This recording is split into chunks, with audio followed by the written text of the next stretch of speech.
Hello, my name is Kendra Roby and I'm currently a senior at Ohio University. So why did I want to become a speech language pathologist? Well, I wasn't sure I wanted to for a while. I came into school with a CSD major, loved aspects of both speech and audiology, but wasn't sure that I was going to be able to make the decision. I decided to stay very open-minded, take some classes, and see what felt right to me. By the end of my sophomore year, I was really leaning towards audiology. Thought it was what I wanted. And after sophomore year that summer, my brother was in a motorcycle accident where he sustained brain injuries and was life-flighted to Cabell Huntington, where he was sedated. My family basically slept on the waiting room floor of Cabell for an entire week, and I remember being woken up saying that he was awake, they were extubating him, so our family rushed up there, and I remember one of the very first clinicians to assess him was a speech therapist. I was just astonished because I had no idea up until that point that speech therapy even worked on an ICU level, let alone the assessments that were being done was part of our profession. So after that, I begged to be a part of every speech therapy session that he was involved in.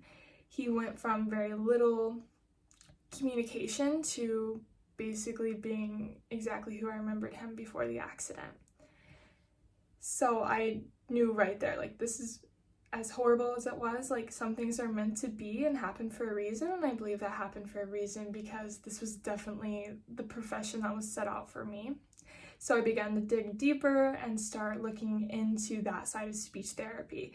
I got involved with the ASHA STEP program, got an amazing mentor clear in California that I was able to shadow at the TBI clinic there via Zoom, watch tons of group therapy, individual therapies from all kinds of diagnoses. Loved it, and I have just never looked back from that point.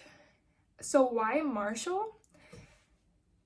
Thankfully, I got to shadow a lot of therapists at Cabell, which had graduated from Marshall, and they just talked so highly of the program and all it had to offer. I had no idea about all the different group therapy sessions, such as Loud Crowd or Speak Out, aphasia groups, all kinds of different things. And then I love that the clinic is so diverse. I'm not just going to be working with children. I'm going to be working with adults with all kinds of different disorders. And then one of my personal favorite things is that the involvement with NISLA. I'm currently the student state officer for Ohio of National NISLA, so to be able to know that I can go to a school that's still involved with NISLA just makes my heart happy. I really hope that I get the opportunity to do so.